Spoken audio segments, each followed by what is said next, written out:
Welcome into Box Office Quarterbacks. Me and Gerald are talking about Titans Season 4 today. Just dropped on HBO Max. We were very surprised because we didn't know it was coming. But here we are, Gerald. Titans Season 4, back at it again. This time with some very bloody action through the first four episodes. Yeah, it was actually I love this show. I love the first three seasons, and I was so surprised I missed the announcement that season four had dropped. So surprised that it was like last week or early this week, and I was like, I can't believe I missed that because this is one of my favorite Nightwings we've ever gotten. I really do like having Raven. Beast Boy is fun, even though I feel like he's underpowered, but we're getting some answers for that even this year.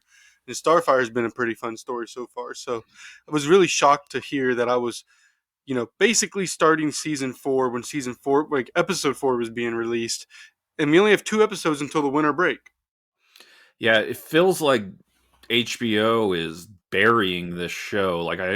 I heard maybe they might cancel it after this season, which seems kind of likely if they're just like dropping these episodes with no announcement whatsoever. But I think so far, the first four episodes that we watched, I think they're strong. I think they have a lot of problems though. Uh, it reminds me a lot of season one when you had Trigon as the main villain. So you're Hmm. bringing back all that supernatural stuff and everything with Sebastian Blood, who was a character on Arrow a long, long time ago, and that's really my knowledge of that character. But it, yeah, hit or miss so far for me. What about you? I am interested in seeing more what they do with Sebastian Blood. I can't remember which animated show or movie it was, but it was a DC animated one. And Sebastian Blood's in there. He's a lot older. He's a cult leader, and he's doing the same thing, getting into some Trigon magic, trying to get into some hooligans and stuff. So I am excited to see kind of what they do with him, how they turn him, because obviously he is going to become Doctor Blood, I think is what it is. Um, so I don't think that's a secret. I'm cool with the Trigon stuff because it really does kind of bring a formidable opponent because Superman and Kryptonians kind of are susceptible to magic. So it's kind of hard to bring a Deathstroke in or, a normal human who's just maybe a little overpowered or a little special powered. Because when you have a guy like Superboy on a team, you have to find a way to depower him a little bit, right? Yeah. You know, I think that the first episode of this season played very well into the magical supernatural element that you were talking about because it starts with a shock factor. Holy crap. This is a spoiler review, by the way, so we're just going to jump into the first four episodes. But you introduced Lex Luthor, who is like a top three DC villain, and you kill him off at the end of episode one. And honestly, I didn't know if he was really dead or not when I saw it because it was so shocking to see him coughing up blood and a snake coming out of his mouth. But yeah, to do that really gripped me for this season, and it made me more interested to see what this cult really was. It looks like there's going to be a big connection to Rachel in this season as well, and her and Sebastian, I guess, like half brother and sister, right? If I Yeah, know that yeah, correctly. yeah, yeah. And I mean, like, as for, I just part of it gets a little weird. I don't know about killing Lex Luthor. Um, it's like killing Doc Ock off in a like Spider Girl comic, or killing Joker off in a Nightwing comic.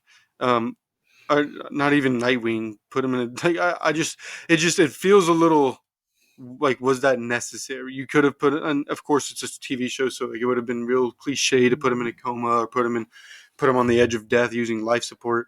It just feels really ballsy to kill off a Yeah, Lex Luthor type character. So I am interested to see what they do with that. Obviously, DC has always been the kind of place that we don't let you use our big names unless it's very quickly a yeah, mention or the person's going to be killed off, so we don't have to worry about him in our stories. I mean, we've seen it with the show Gotham. They never let them put on Batman. They never let. I don't think they ever actually used the word the Joker, even though it was very obvious. Um, they go with, they let you do these shows, and they kind of rein you back on what you're able to do, because I think it would have been interesting to have a Lex Luthor type father figure for Superboy throughout this season Yeah, because I was really when feeling that portrayal of Lex Luthor too, because the yeah past few portrayals we've had, which is Jesse Eisenberg and Kevin Spacey, have not really intimidated me at all. But and it really sucked that they did kill him at the end.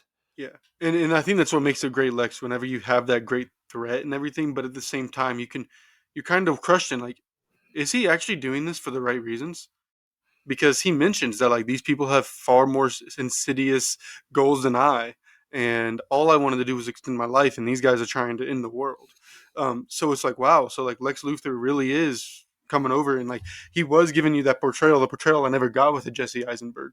Yeah, So it was very good, but it's also ballsy as hell, and it's like what are they going to be doing with that in the future?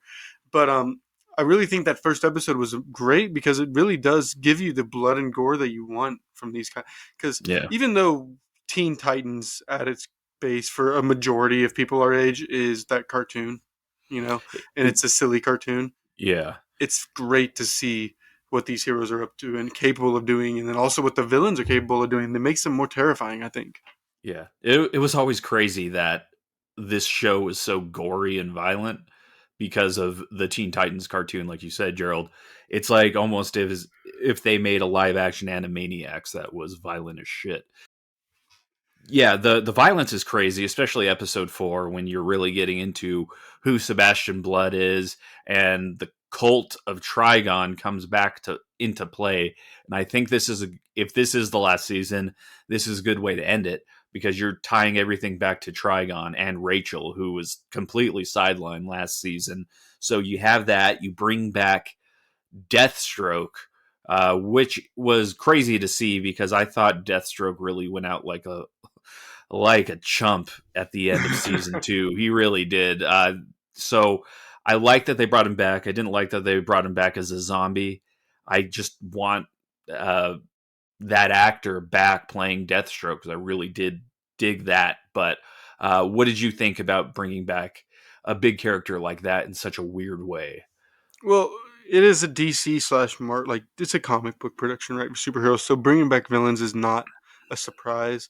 I didn't entirely like the zombie scene that much. The hell demons, the zombies weren't terrifying. They really did look like a bunch of supermart employees who were just pissed off at their boss, like it was a bad day at the office.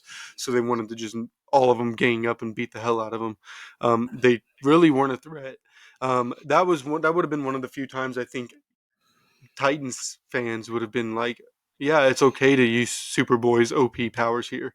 Because even though he had some fun, and it was kind of fun watching all the different characters use their powers, try to take out these guys, um, it would have been even more fun to see him use even just an ounce of his actual powers. Because we saw it at the end when he knocks off Deathstroke's head. He just walks up and knocks it right off. Yeah, Doing that through hordes of zombies would have been a lot more fun. yeah, Granted, I don't know what's going on behind DC's. DC's a mess right now, and on top of that, we are getting out of a pandemic. So I don't know if it was harder to get um, money to go like to fund that kind of stuff. So yeah, for sure. it was just interesting. Also, not getting any talking out of Deathstroke. 'Cause I think part of Deathstroke's aura, I guess, is his banter, the way he kind of rationalizes his deeds. Because Deathstroke doesn't see himself as the bad guy in Yeah, anything. yeah. So So I hope he does come back, but I hope it's what Isai Morales, the actor that does reprise that role. Who do you think is giving the biggest or the best performance, I should say, of this season so far? For me, it's Dick Grayson, it's Nightwing. I love this portrayal. It is my favorite on-screen Dick Grayson that we've ever gotten, and that includes like Chris O'Donnell and Batman Forever and all the other like attempts at it. This dude is just perfect. So I am always loving Nightwing when it comes to these seasons. yeah, this guy is to Nightwing what Grant Gustin is to the Flash. They have both taken over TV roles and shows that probably don't get enough attention, um, and done amazing things with him and really embodied that DC hero. The question is, would these guys be able to kind of anchor a movie or be in a movie? Um, and I think that's where you get into a lot of different talks. But I do think he is probably my number one. But I kind of want to be different. I want to go with Beast Boy. Um, to me, he is playing a very like he is going to be playing a very important part in the final battle. I have a bet with myself that you're going to see the Velociraptor, we're going to see the ape in the final battle, and all this stuff, and he's going to be that key. But he's kind of playing a background character right now. Like you get time with him, he's explaining what's going on with him, but you're not like people really aren't paying attention to him while he's going through all this stuff. He's not the same happy-go-lucky kid he was in season one. He has changed a lot. He is emo Beast Boy, and I love it, and I can't wait to find out what's going on with him. And hopefully, the budget is allowed for us to get more than just a tiger from him. Yeah, that was the thing. The past 3 seasons, I'm like, he's Beast Boy. He's not Tiger Boy. Give him Yeah. something else to change into. I like him a lot as well. I like Superboy in this season more than I have in the past too. There's some new characters in there. Jinx is okay, I guess, at this point. Jinx did Um, give us the best line of the show. which I was need that? to I need to recharge, and then Dick Grayson looking and saying, "What the fuck are you in iPhone 7?" Oh, that's right. That's right. That was the best line in the entire series. So like I love this series, this whole series, but that's the best line in this series. Yeah. So yeah, she's pretty. I mean, she's a fun character right now. She's definitely comic relief. For the rest of the season, though, I would say that I want to see Jason Todd back as Red Hood, and I also want to see Tim Drake turn into Robin because they're not really focusing that much on his training. They gave him a bow staff, and that's pretty much it. So I would like to see that happen.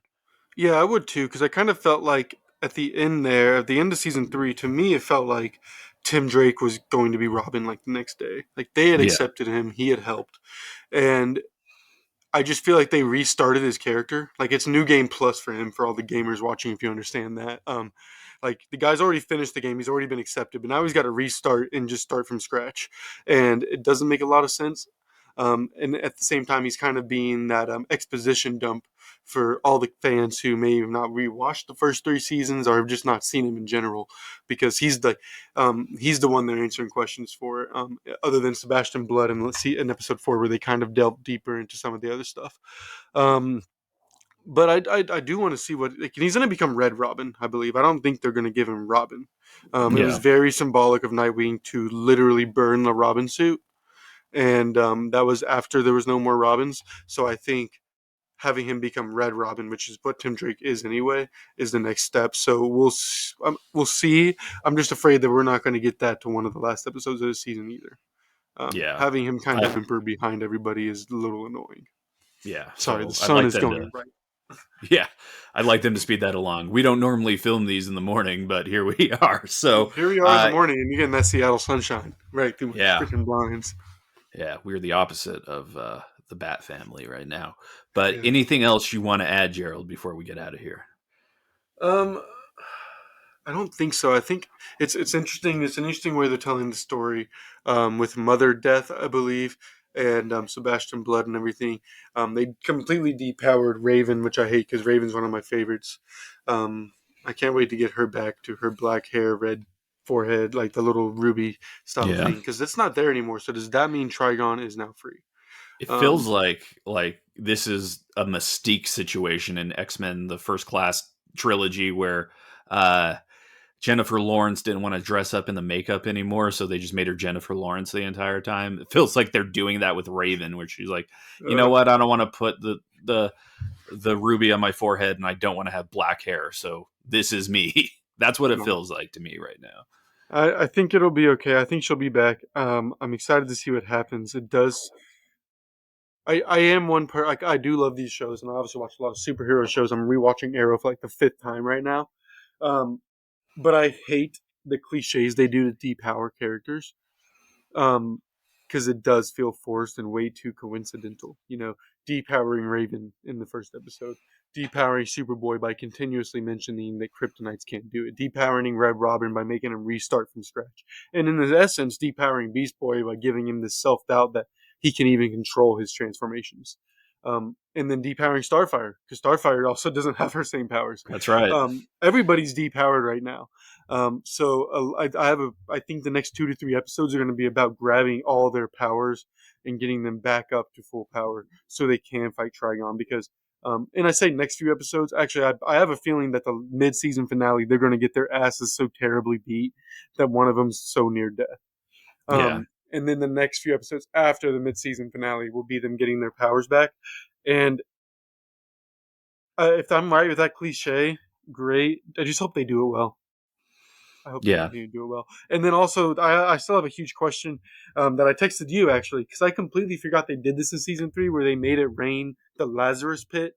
What the fuck are they going to do with that? Probably nothing. Because, like, when Jason Todd came back from the Lazarus pit, he was bloodthirsty as hell. And even in the Arrowverse, when Katie Lotes Sarah Lance would come back, bloodthirsty. When Arrow comes back, bloodthirsty. When anybody comes back at the Lazarus pit in any DC universe, they're bloodthirsty as hell.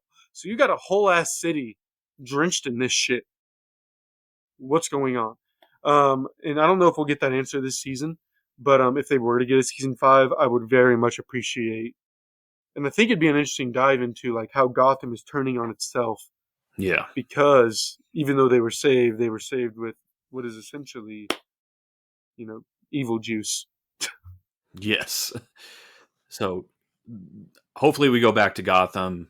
Hopefully we don't get more old man Batman. I could go on about that. And hopefully Titans on Twitter changes their hashtag, because everyone hashtags it Titans and it pulls up the Tennessee Titans, and it bothers me because the Titans logo is next to it. And that's my whole rant on that. That's my thoughts. My weird, random thoughts at the end of this. But keep watching the show. Me and Gerald love it. We want it to continue to season 5. And keep watching our show, Box Office Quarterbacks. Subscribe on YouTube.